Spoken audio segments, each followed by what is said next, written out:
এমন মরণ মাওলা তুমি কাউকে দিও না।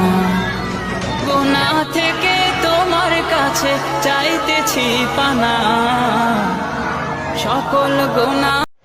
আল্লাহ, যে সকল মা বাবারা এতিম হয়েছে আল্লাহ, ওই সকল মা বাপকে তুমি ধৈর্য ধারণ করার তৌফিক দান করো।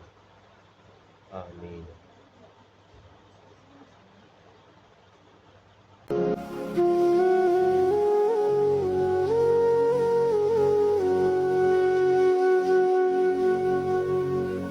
চল্লিশ জন যাত্রী সহ একটা বাস ফেরিতে উঠতে গিয়ে চোখের সামনে পদ্মা নদীতে গেল পরে নির্মম দৃশ্য, কতগুলো তাজা প্রাণ পানির নিচে গেল তলিয়ে।